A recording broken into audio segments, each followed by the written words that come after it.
Hvala Ivana. Although I do speak the local language, I will switch to English because I'm representing now an international program and an Estonian-based organization.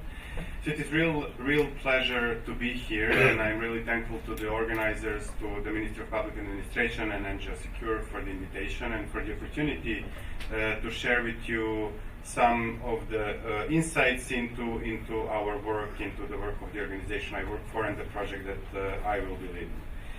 So my intention was to start with highlighting why would the EU at all have an interest to support the cybersecurity capacity building in the region. I think it's pretty obvious from the previous discussions. We had 2 EU member states ambassadors and the deputy head of EU delegation to Montenegro who were very eloquently speaking about the support and why it's important. But I would like to nonetheless once more maybe reflect on the importance of it. So first and foremost, the infrastructures and the economies in our region are interlinked with those in the European member states and in European Union. So any problem here can easily become problem there. So there is an interest for more secure, more cyber resilient Balkans in the European Union. Furthermore, in the current geopolitical challenges, the European Union's interest is to have a stable and prosperous Western Balkans.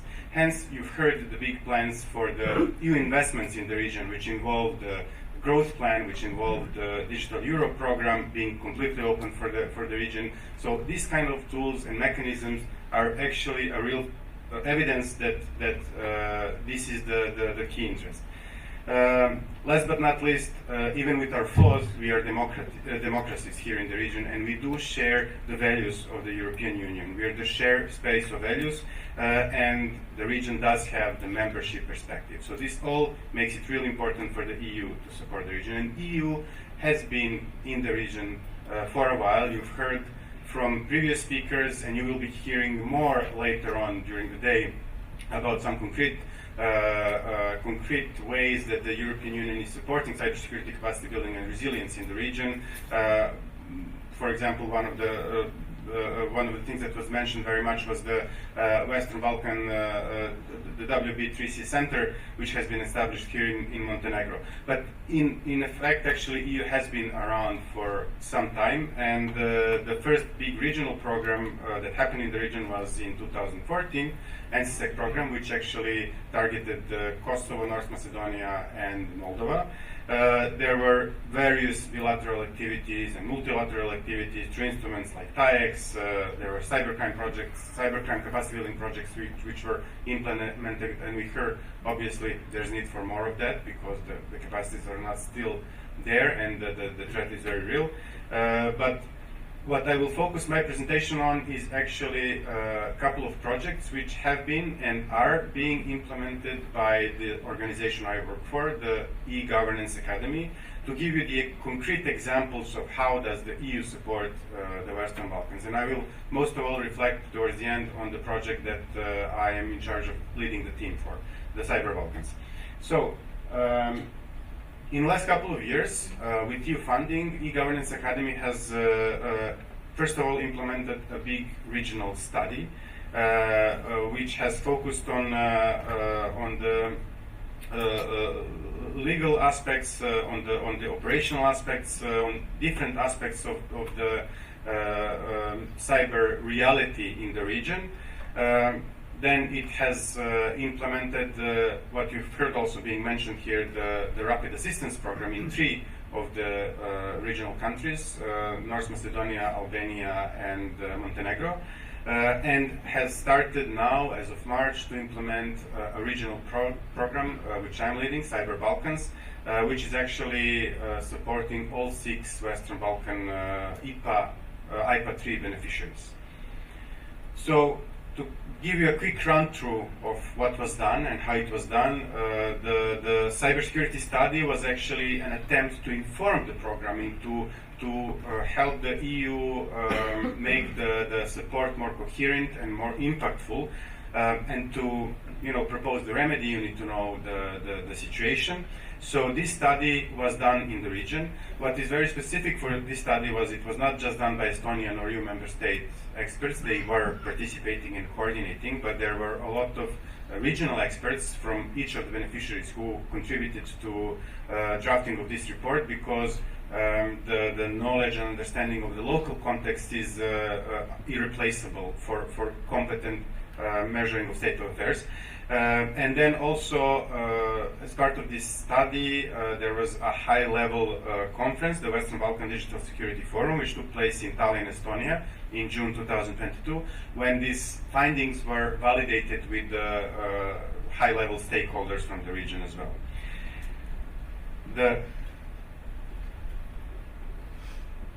During the implementation of the study, the war of aggression started in Ukraine, so Russia attacked Ukraine, and then there was a need identified to support some of the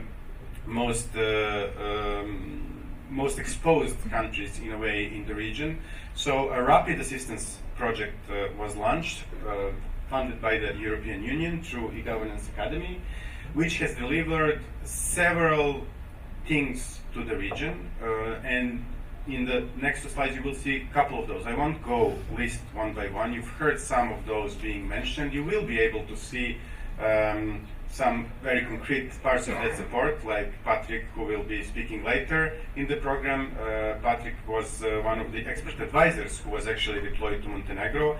There were various tabletop exercises inputs that also Dusan was referencing. And it was focusing on different aspects, but I would like to draw your attention to the letters next to each of these activities, because you may notice that, for each of these activities, not all three countries are there. And this is because the support was contextual. It was supporting each of the countries in a way that was most needed, and not everything was done in every country. For example, we only focused on the election cybersecurity in Montenegro because there was election time and there was the need to do it. But also the levels and the kind of support and the activities implemented very much depended on the capacities of the beneficiaries themselves and the absorption capacity. So these are all things that were shaped the whole event and the whole assistance project.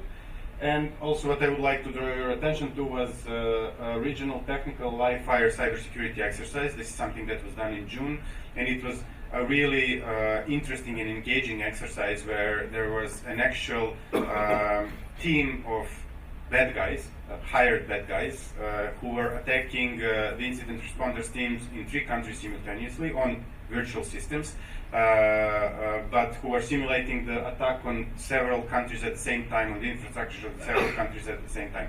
So this was very valuable experience, and this was a very, very interesting exercise because it simulated reality in many ways. During the exercise, we had a visit of 2 presidents and 1 deputy prime minister to the team. So it actually simulated the actual political pressure that the teams are undoubtedly facing. I see Dusan Krkotic and Dusan Polovic. I know that you have very much sensed, but also colleagues from Albania here, you have very much sensed the actual political and public pressure that happens during these events. We've heard from the audience, we've heard today, we've heard from Valentina that these attacks do have actual physical consequences. They're not virtual, and people react to that, societies react to that, media react to that. So all these experiences were taken into account by EGA and by European Union when we were formulating the Cyber Balkans capacity building project.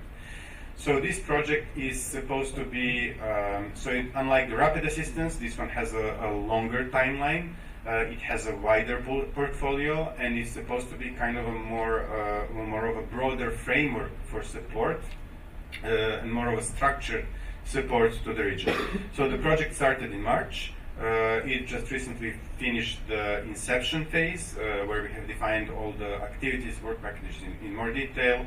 And the objective of the project is exactly in line with the title of this conference, which is supporting the bigger cyber resilience of the region, of the member states.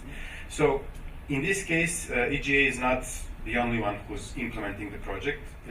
We are leading a consortium, and the consortium is comprised of the National Cybersecurity Authority of Czech Republic, NUKIB, SILC, Center for International Legal Cooperation, which is a Dutch government-mandated NGO, which is basically a gateway to the Dutch cybersecurity institutions and the Dutch cyber expertise, the Estonian Information Systems Authority, and the national sisters of Latvia and Slovenia are also providing technical support for the implementation of this project.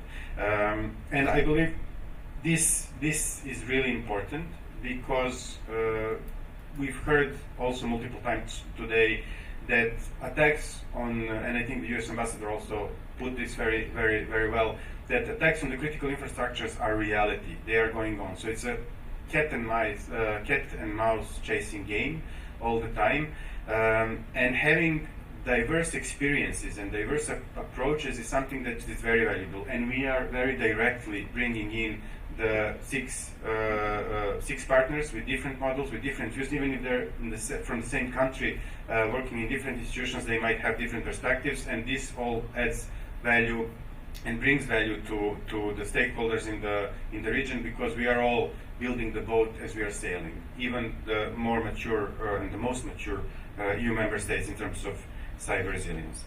So the project itself has 4 components, or the 4 focus areas, and I will explain now a bit more how we've taken on board into the approach that we've decided to take for this project, how we've taken aboard what we've learned from the previous project and what we've observed.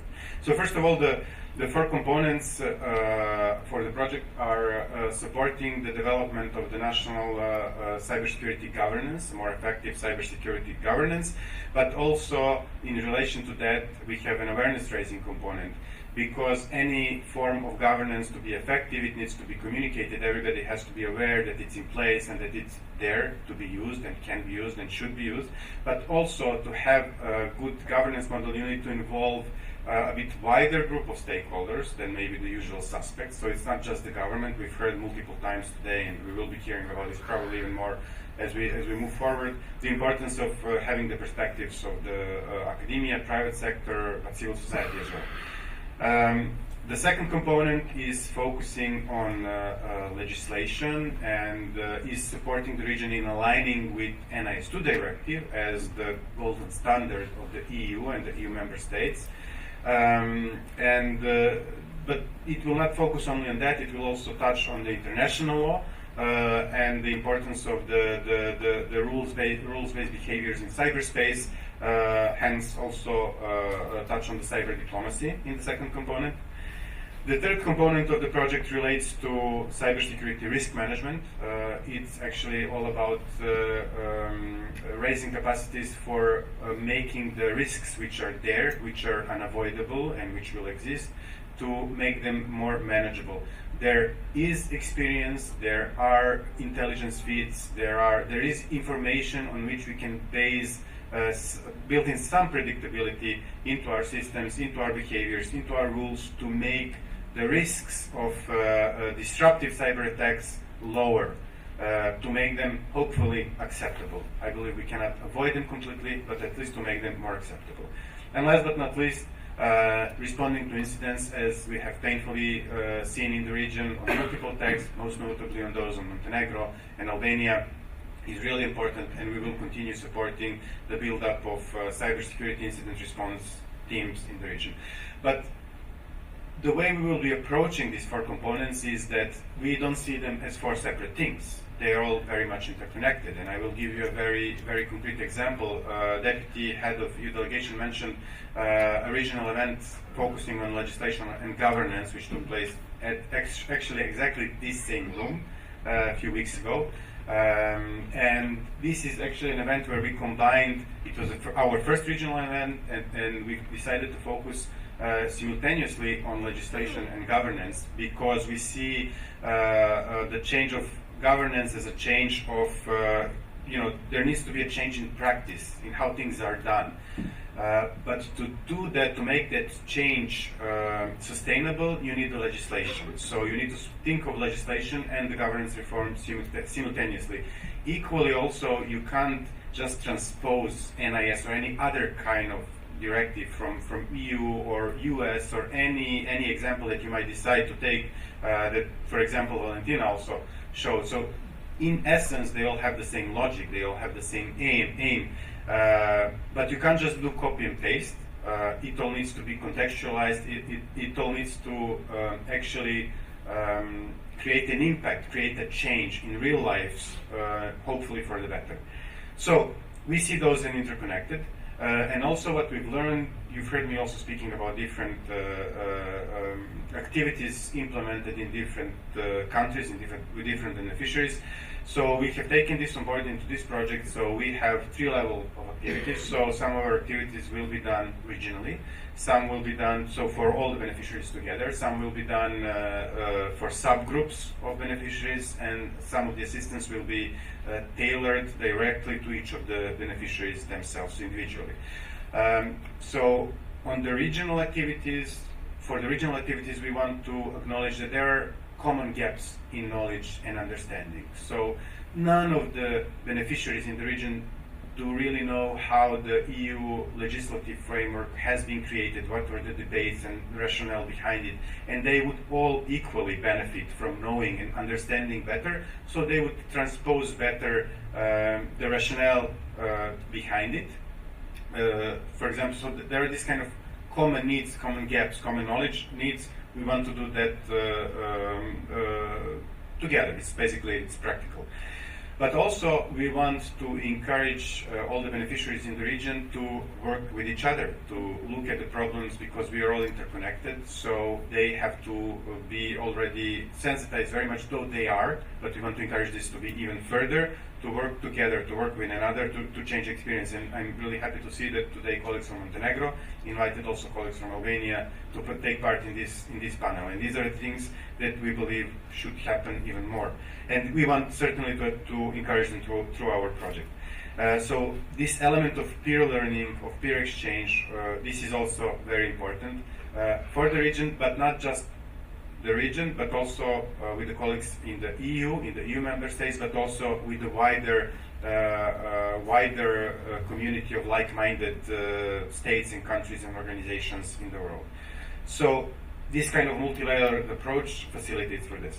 We are also combining some of the stakeholders because they might share a particular need or a focus for some issue, or maybe their institutions have similar mandate defined in one way, and the other countries have it defined in the other way. For example, think about the mandate and the role of the national CSIRT. In some of the countries in the region, it has a very hard role. It has to support the incident response, while in others it's a very soft, in a sense, coordinative role.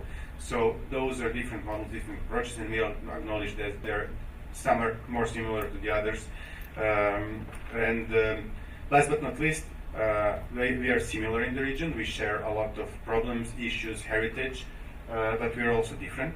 So all of the countries in the region have their own paths on how they have decided to take up the governance reforms. They are all going towards some sort of centralization of cybersecurity governance, but it's done differently in every country, depending on the national context, depending on the ongoing reforms, depending at the end of the day on the outcomes of some negotiations, political and societal and economical negotiations within the countries, within the societies. We have different resulting models of how things will be done, and we want to acknowledge this, and we want to be able to support all of those in the most relevant way. So some of the assistance will actually be delivered just country by country. So we'll continue, for example, with the country-focused advisors, which is a good experience that we've drawn from the previous projects. So I will stop here, and I will be delighted to take any questions later on here or on the coffee breaks or the lunch break today. I'm staying for the rest of the day and even longer. But I would like to basically sum up with the couple of key points. So EU support for the Western Balkan cybersecurity capacity building is evidently growing. But also, I would like to draw your attention to the fact that this also means that expectation on the EU side for the effective change will also be growing. So support for digital development projects may in future be also conditioned by the advancements and achievements on building up the cybersecurity resilience. So the stakes are higher. There's more support, but stakes are higher simply. EU's own institutional landscapes are solidifying, as you've heard from Valentina. The NIS2 directive is still not fully implemented in all of the EU member states, but it will be implemented. They're all working towards implementation, again in different ways and paces. But it is solidifying, but also the EU's approach to supporting cybersecurity capacity building in the region is also solidifying. So Cyber Balkans is one of the examples of those projects, but also you heard references about ENISA. ENISA also has now a more stronger mandate to engage with the region, and they're working towards a plan. We will be supporting that plan. WB3C Center is also a very obvious illustration of how this support is solidifying and becoming more coherent and streamlined in the region, and this is certainly something that we will continue supporting through our project. The threat landscape is evolving, but yes, there is different good and bad lessons that we can take from the EU member states. And last but not least, our approach for sure, but I believe other implementers as well. I've worked with some other donor-funded projects as well. But I can speak for sure that on behalf of EGA, Governance Academy, that our approach for implementing the support is that it has to be beneficiary-driven. I mean, the keys to success are with colleagues who work with the national institutions, with the national stakeholders. We are merely there to support. We are merely a vehicle of support for those changes. But the keys for change, the keys for a more resilient region are in your hands. And with this, I would like to conclude, and I'm very, very much open for any kind of questions and comments. Thank you very much.